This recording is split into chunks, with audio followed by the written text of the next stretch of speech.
Hello students,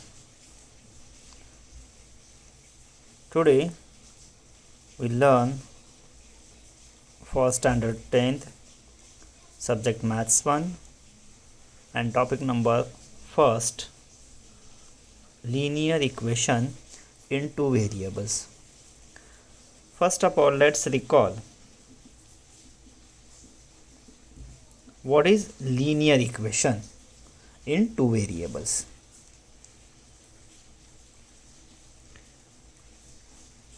What is definition? An equation in two variables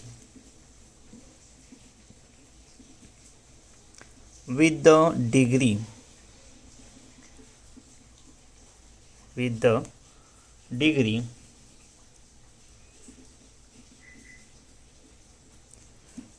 of the variables is 1. Degree of the variables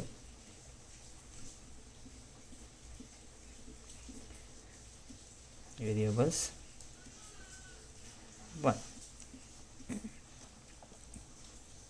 म्हणजे two variables मधलं जे equation आहे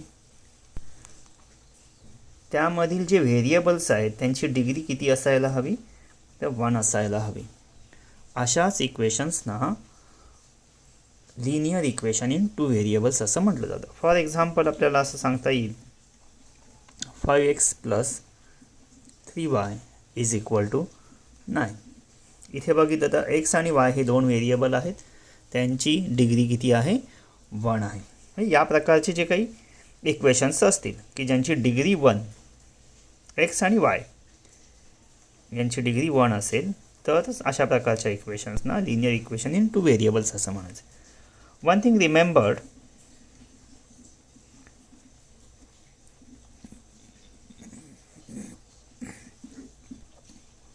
suppose या टाईपमध्ये example असेल 2/x + 5/y = 7.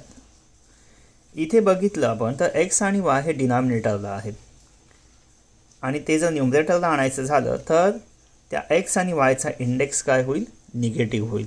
एंडायसेस rule हा लक्षात ठेवा. एंडायसेस rule, if m⁻⁻1 then = m1/m हा जो एंडायसेस रूल आहे. या ठिकाणी व्हेरिएबल्स डिग्री जी आहे, degree of variable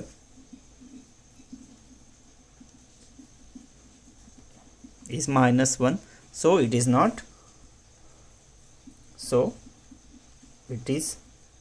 not a linear equation.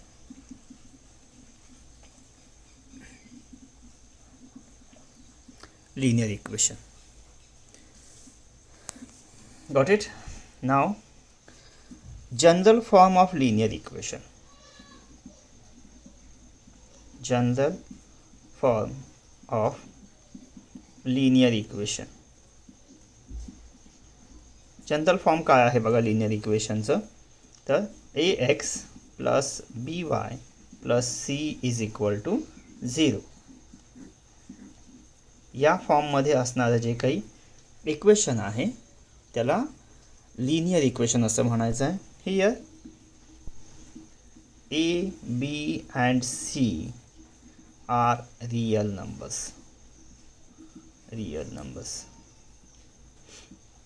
इथं ए, बी आणि सी या हे कोणतेही रिअल्स नंबर्स असतील, that doesn't matter. A, B, C कोणतेही नंबर्स असू देत. फक्त इम्पॉर्टंट थिंग काय आहे तर जे व्हेरिएबल आहेत एक्स आणि वाय, या व्हेरिएबलची डिग्री 1 असणं मस्ट आहे. तरच अशा इक्वेशनला आपण linear equation in two variables असं म्हणणार. आता या सगळ्या वरच्या स्टेटमेंटचा आधार घेऊन आपल्याला तुमच्या पुस्तकातली एक ॲक्टिव्हिटी आहे, त्या ॲक्टिव्हिटीच्या आधारे दिलेले इक्वेशन्स लिनियर इक्वेशन्स आहेत की नाही हे ओळखायचं आहे. इक्वेशन बघा, first equation 4m plus 3n is equal to 12. हे लिनियर आहे, linear or not, and reason.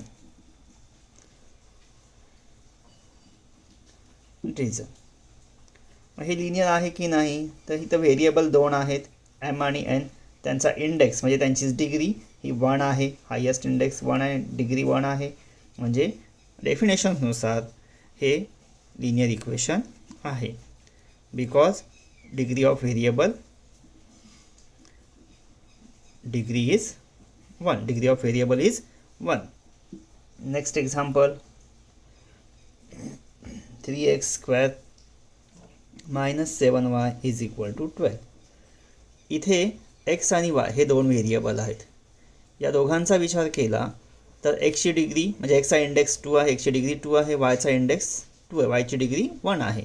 म्हणजे इथे degree of x is 2. So it is not a linear equation. Degree of x is 2. Another example, root 2x minus 5y is equal to 16. इथे मगाशी सांगितल्याप्रमाणे जे coefficient आहेत म्हणजे A B आणि C general फॉर्मचा विचार केला तर हे कोणतेही रिअल नंबर्स असतील, म्हणजे इथे कोणत्याही व्हॅल्यू असू देत.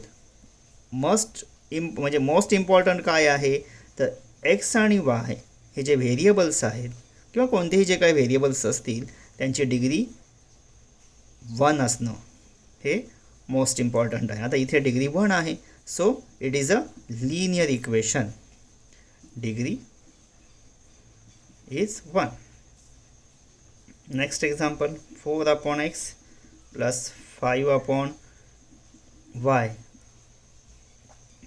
Is equal to 4. आता इथे बघा, मगाशी तुम्हाला वन थिंग रिमेंबर्डसाठी मी तुम्हाला एक एक्झाम्पल सांगितलं होतं. आहे का हे linear equation? No, because degree is -1. Got it? Now let us see what is simultaneous linear equation. What is definition? See here. Two linear equations involving two variables taken together form a system of simultaneous linear equation. म्हणजे ज्या वेळेला दोन इक्वेशनचा एकत्रितपणे विचार केला जातो, त्या दोन इक्वेशन्सना एकत्रितपणे जेव्हा विचार केला जातो, त्या एकत्रितपणे विचार केलेल्या दोन्ही इक्वेशन्सना सायमल्टेनियस इक्वेशन्स असं म्हणायचं आहे. सायमल्टेनियस लिनियर इक्वेशन म्हणजे दोन इक्वेशन एकत्रितपणे विचारात घेतली जातात, अशा इक्वेशन्सना सायमल्टेनियस लिनियर इक्वेशन्स असं म्हणतात. फॉर एक्झाम्पल इथे बघा, हे दोन इक्वेशन्स आहेत. 3x - 4y is equal to 2 आणि 5x + 3y is equal to 13. याला काय म्हणायचं आहे? Simultaneous linear equation. Next one, methods of solving simultaneous linear equation. आता ह्या मेथड्स काय काय आहेत? सायमल्टेनियस लिनियर इक्वेशन कसे सॉल्व करायचे त्याच्या काही पद्धती आहेत, मेथड्स आहेत त्यातली पहिली पद्धत which is seen in previous standard, that is the method of elimination by equating the coefficient. Eliminate म्हणजे रिमूव्ह करणे, म्हणजे त्यातली एक टर्म रिमूव्ह करायची आहे. मग ती कशी रिमूव्ह करायची आहे तर त्याच्या काही स्टेप्स आहेत, त्या स्टेप्स आपण बघणार आहोत. फर्स्ट स्टेप बघा, do any one coefficient of variable same. जे काही आपल्याला सायमल्टेनियस इक्वेशन्स आहेत त्याचं नीट निरीक्षण करून त्याच्यामध्ये एक्स आणि वायच्या टर्म असणार आहेत आणि त्यापैकी एक टर्मचे व्हेरिएबल, एका टर्मचे जे कोइफिशियंट आहेत हे कोइफिशियंट आपल्याला सेम करायचे आहेत. ही फर्स्ट स्टेप. कारण तो कोइफिशियंट सेम केल्यानंतर ती टर्म आपल्याला इलिमिनेट करायची आहे. ती इलिमिनेट करण्यासाठी म्हणून पहिल्यांदा एक टर्म आपल्याला कोइफिशियंटसह सेम करून घ्यायची आहे. देन नेक्स्ट सेम केल्यानंतर डू ॲडिशन ऑर सबट्रॅक्शन. आता ॲडिशन आणि सबट्रॅक्शन कधी करायची, तर ॲडिशन कधी करायची आहे, ज्या वेळेला बघा which coefficient we did same that term sign will be opposite. ज्या टर्मचा कोइफिशियंट आपण सेम केलेला आहे त्या टर्मचे साइन जर अपोजिट असतील तर अशा वेळेला त्या दोन इक्वेशनची ॲडिशन करा. लक्षात आलं का? ज्या टर्मचा कोइफिशियंट आपण सेम केलेला आहे त्या टर्मचे साइन जर अपोजिट असतील तर ॲडिशन करा. आणि सबट्रॅक्शन कधी करा, की ज्या टर्मचे कोइफिशियंट आपण सेम केलेत आणि त्यांचे साइनसुद्धा सेम आहेत तर अशा वेळेला काय करा, सबट्रॅक्शन करा. Got it? Then next one, by doing addition or subtraction one term will be eliminate. One term काय होणार आहे, एलिमिनेट होणार. And we get value of remaining variable. Addition किंवा सबट्रॅक्शन केल्यानंतर त्यातली जी आपण ज्या टर्मचा कोइफिशियंट सेम केलेला आहे ती टर्म एलिमिनेट होणार आहे आणि राहिलेले जे काही टर्मचा व्हेरिएबल आहे त्याच्यासाठी आपल्याला व्हॅल्यू एक मिळणार आहे. And from this value we find out value of another variable. आणि ही जी काही व्हॅल्यू आपल्याला मिळणार आहे त्या व्हॅल्यूचा यूज करून ती व्हॅल्यू आपल्याला कुठल्याही एका इक्वेशनमध्ये पुटअप करायची. ज्या व्हेरिएबलची व्हॅल्यू आपल्याला मिळाली असेल त्या व्हेरिएबलसाठी ती व्हॅल्यू पुटअप करायची कोणत्याही एका इक्वेशनमध्ये आणि आपल्याला दुसऱ्या व्हेरिएबलची व्हॅल्यू मिळेल. म्हणजे आपल्याला एक्स आणि वाय या दोघांचीही व्हॅल्यू मिळेल. आणि ही एक्स आणि वाय या दोघांचीही व्हॅल्यू म्हणजेच काय आहे, that is required solution of that given simultaneous equation. Got it? Let us see one example. Your first example, 3a plus 5b is equal to 26 and a plus 5b is equal to 22. Equation number 2.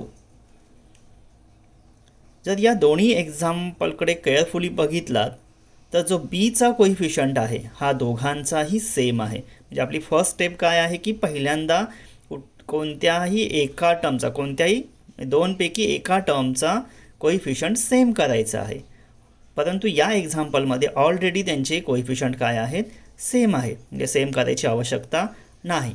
Second step काय आहे, addition करा किंवा subtraction करा. मग addition कधी करायची आहे आणि सबट्रॅक्शन कधी करायचं हे आपण पाहिलं. आता इथे ज्या टर्मचे कोइफिशियंट सेम आहेत त्या दोघांचे साइन देखील काय आहेत, सेम आहेत. मग साइन देखील सेम असेल तर आपल्याला काय करायचं आहे, सबट्रॅक्शन करायचं आहे. So here subtract equation 2 from equation 1. So see here 3a plus 5b is equal to 26. सबट्रॅक्शनचं sign a plus 5b is equal to 22. आणि इथे आता सबट्रॅक्शनच्या साइनमुळं काय होणार आहे, जे सेकंड इक्वेशन आपण खालती लिहिणार आहोत त्याचे साइन चेंज होणार आहेत. प्लस असेल तर मायनस, मायनस असेल तर प्लस. आता इथे सगळ्या एला सुद्धा प्लस साइन आहे, इकडे 5bला प्लस साइन आहे आणि 22ला सुद्धा प्लस साइन आहे. त्यामुळे सगळ्यांचे साइन काय होणार आहेत, निगेटिव्ह होणार आहेत. आणि त्याच्यामुळे इथे 5b आणि आता -5b या दोन्ही ही टर्म काय, म्हणजे ह्या टर्म इलिमिनेट होणार. हे राहिलं काय, 3a minus a, 3a minus a 2a आणि 26 minus 22 that is 4. 2a is equal to 4. आता हा 2 जो आहे हा तुमच्या राईट साईडला आणायचा आहे, म्हणजे तो कोइफिशियंट आहे एचा. सो तो राईट साईडला आणताना काय होईल, डिवाइड होईल. Means a is equal to 4/2 that is a is equal to 2. आता आलेली ही व्हेरिएबलची एका व्हेरिएबलची व्हॅल्यू आहे. ही आलेली व्हॅल्यू ही कुठल्याही एका इक्वेशनमध्ये इक्वेशन नंबर 1 किंवा इक्वेशन नंबर 2 मध्ये पुटअप करा आणि तुम्हाला बीची व्हॅल्यू मिळेल. बघा आता put a is equal to 2 in equation 2. So a is plus 5b is equal to 22. This is the equation number 2. आता a ची व्हॅल्यू 2 पुटअप केली plus 5b is equal to 22. 2 आहे तो राईट साईडला आणला, तो इकडे प्लस आहे म्हणून इकडे आल्यावर मायनस झाला, म्हणजे 5b is equal to 22 minus 2 that is 5b is equal to 20. आणि कोइफिशियंट दुसऱ्या बाजूला नेताना तो नेहमी डिवाइड होतो, that is b is equal to 20 upon 5 that is b is equal to 4. And this is this solution that is 2 and 4 of the given simultaneous equation. Let us see another example. X plus 7y is equal to 10, equation number first, and 3x minus 2y is equal to 7, equation number 2. Now see here, इथे variable x आणि variable y या दोघांचेही coefficient different आहेत. आपली first step काय आहे की पहिल्यांदा एका टर्मसाठी म्हणजे दोन्ही इक्वेशनमध्ये जे टर्म्स आहेत कुठलीही एक टर्म निवडा, एक्सची टर्म एक्स व्हेरिएबलची टर्म निवडा किंवा वाय व्हेरिएबलची टर्म, त्यापैकी एका टर्मचं आपल्याला कोइफिशिएंट सेम करायचं आहे. मग इथे जर तुम्ही बघितलात तर इथे एक्सचा कोइफिशिएंट 1 आहे, इथे एक्सचा कोइफिशिएंट 3 आहे. मग या 1ला जर 3 ने मल्टिप्लाय केलं तर इथे 3 येणार आहे. म्हणून आपण पूर्ण इक्वेशन 1ला 3 ने मल्टिप्लाय करूया, म्हणजे काय होईल, इथे 3 येईल आणि इथे 3x आणि हा 3x, म्हणजे इथे कोइफिशिएंट सेम झाला. अशा पद्धतीनं आपण करू शकतो. किंवा जर इथे y या टर्मचा कोइफिशिएंट सेम करायचा झाला तर इथे 7 आहे, इथे 2 आहे, म्हणजे यांचा LCM जर घेतला तर किती येणार आहे, 14. म्हणजे याला इक्वेशन नंबर 1 मध्ये इथे 7 आहे, याला 14 करण्यासाठी याला 2 ने मल्टिप्लाय करावं लागेल आणि इथे इक्वेशन नंबर 2 मध्ये इथे 2 आहे, याला 14 येण्यासाठी 7 ने मल्टिप्लाय करा, म्हणजे दोघांनाही मल्टिप्लाय करावं लागेल. म्हणून त्यापेक्षा आपण एकालाच मल्टिप्लाय करून ते इक्वेशनची एक टर्म सेम करून घेऊया. बघा आता मल्टिप्लाय इक्वेशन 1 बाय 3. आता 3 ने मल्टिप्लाय इक्वेशन 1ला 3 ने मल्टिप्लाय केल्यामुळं काय झालं तर बघा 3 into X that is 3x plus 3 into 7 that is 21 y equal to 3 into 10 equal to 30 that is equation number 3.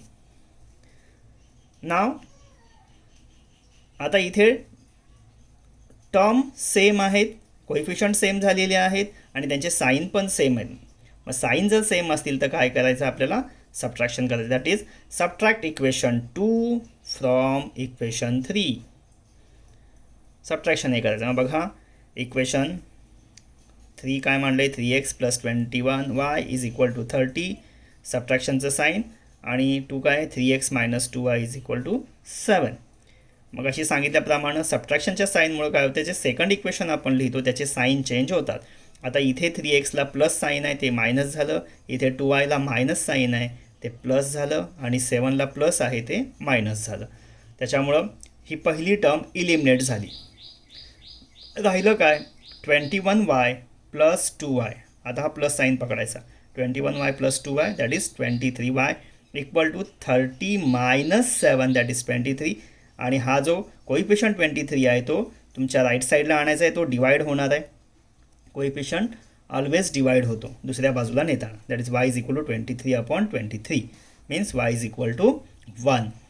आता ही आलेली व्हॅल्यू कुठल्याही एका इक्वेशनमध्ये पुटअप करा, कुठल्याही एका इक्वेशनमध्ये पुटअप करा. म्हणजे put y is equal to 1 in equation 1. What is equation 1, x plus 7y is equal to 10. बघा इथं x प्लस 7 इंटू yची value 1 is equal to 10 that is x plus 7 is equal to 10. आता हा plus 7 आहे तो इकडे आणला तो मायनस झाला, x is equal to 10 minus 7 that is x is equal to 3. आणि आता what is solution, 3 1 is the solution of the given simultaneous equation. आता तुमच्यासाठी प्रॅक्टिससाठी म्हणून तुम्ही प्रॅक्टिस सेट 1.1 मधलं एक्झाम्पल नंबर फर्स्ट सॉल्व करायचं आहे. त्यानंतर एक्झाम्पल नंबर 2 मधलं तिसरं, चौथं आणि पाचवं एक्झाम्पल सॉल्व करायचं आहे. थँक्यू.